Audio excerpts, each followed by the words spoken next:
मैं अमान रहमान, मेरा शहर मेरी नज़र से के इस कार्यक्रम में आप सभी दर्शकों एवं सुनने वालों का हार्दिक स्वागत करता हूं।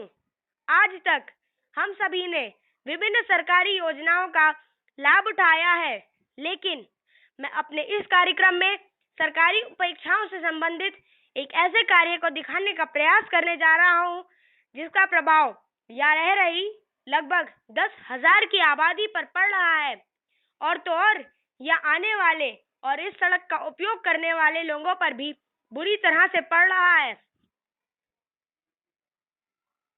मैं सामाजिक मुद्दे से जुड़े अपने इस कार्यक्रम के दौरान आप सभी को इससे जुड़ी कुछ गंभीर समस्याओं की तरफ भी ध्यान आकर्षित करना चाहूंगा। हमारे आम्रपाली विलेज की दीवार से लगकर एक सड़क का निर्माण हो रहा है, जो बाहर निकलकर मेन रोड और नेशनल हाईवे 24 की तरफ चला जाता है। इस सड़क का निर्माण आरंभ हुए लगभग 1 माह पूरा हो गया है, या यूं कह ले उससे भी ज्यादा। पहले भी इस सड़क की हालत खास्ता ही थी। यहाँ के निवासी आए दिन इस सड़क से जुड़ी समस्या को लेकर काफी समय से परेशानी में थे। पहले से बनी सड़क पर भी जगह जगह टूट फूट थी। थोड़ी सी बारिश हमारी सड़क को और भी बीमार कर देती थी। ज्यादा बारिश के समय इस सड़क का क्या हाल होता था, उसको तो शायद मैं भी बयां नहीं कर सकता। चलिए, ये तो हुई पुरानी सड़क का हाल। हमारे पिता के मित्र श्री मनीष गुप्ता जी के अथक प्रयासों के बाद गाजियाबाद डेवलपमेंट अथॉरिटी ने इस छोटे से सड़क का निर्माण शुरू करवाया।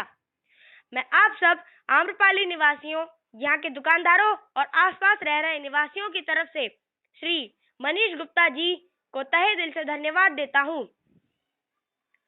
इस सड़क के निर्माण कार्य में हो रही देरी ने यहाँ के निवासियों के मन को बेचैन कर रखा है। शुरू में सड़क का मलबा हटाया गया, उसमें भी रुक रुक कर कार्य किए गए। उन दिनों भी कई बार सड़क पर आवाजाही प्रभावित रही। पुनः निर्माण कार्य के मटेरियल को लेकर यहाँ के लोगों में रोष रहा। फिर जैसे तैसे निर्माण का कार्य आरंभ हुआ तो मानो यहाँ के लोगों के लिए ये बीरबल की खिचड़ी पकने की समान हो गया। मेरे पिता डॉक्टर ए रहमान और मेरे द्वारा लिए गए तस्वीरों से भी इस सड़क के निर्माण और उससे हो रही परेशानी के मेरे दावे की पुष्टि हो जाएगी।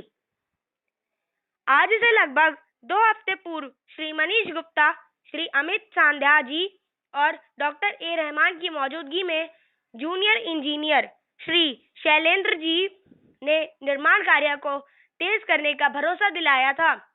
फिर कार्य भी शुरू हुआ, लेकिन पुनः उसी रफ्तार से सड़क का निर्माण कार्य चल रहा है।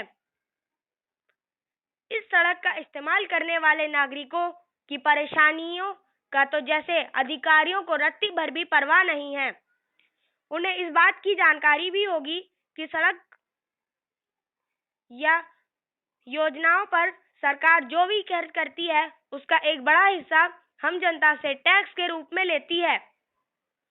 तो क्या हम इस बात की उम्मीद भी नहीं कर सकते कि सरकार के अधिकारी हमारी इन छोटी छोटी समस्याओं का निपटारा बिना किसी परेशानी खड़े किए कर दे? सड़क के दोनों तरफ दुकानदार भाइयों की परेशानी का तो कहना ही क्या। इस भीषण गर्मी में उन्हें व्यापार में नुकसान के साथ साथ सड़क निर्माण से जुड़े समस्याओं की वजह से उनके स्वास्थ्य पर भी बुरा प्रभाव पड़ रहा है। सड़क पर पड़े रेत उनकी दुकानों में पड़े सामान को गंदा कर रहे हैं। धूल मिट्टी की वजह से कईयों को सांस लेने में परेशानी हो रही है। ऐसा नहीं कि निर्माण से जुड़े मटेरियल की कमी है, उसकी उपलब्धता भी है। ये हमारी तस्वीरों से साफ हो जाएगा।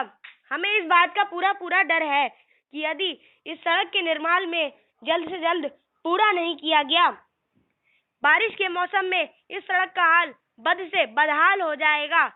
मैं आप सबकी तरफ से गाजियाबाद डेवलपमेंट अथॉरिटी से ये अपील करता हूँ कि इस छोटे से सड़क का निर्माण जल्द से जल्द पूरा करवाने का कष्ट करें, ताकि यहाँ के निवासियों को इस सड़क से हो रही परेशानियों से जूझना ना पड़े। मेरा शहर मेरी नजर से के इस कार्यक्रम को देखने और सुनने के लिए मैं अमान रहमान आप सबको धन्यवाद देता हूँ। उम्मीद रखें मैं भविष्य में भी समाज से जुड़े अन्य कई मुद्दों को लेकर आप सबके सामने हाजिर होता रहूंगा। अपने इन्हीं शब्दों के साथ मैं अमान रहमान आप सबसे विदा लेता हूँ। धन्यवाद।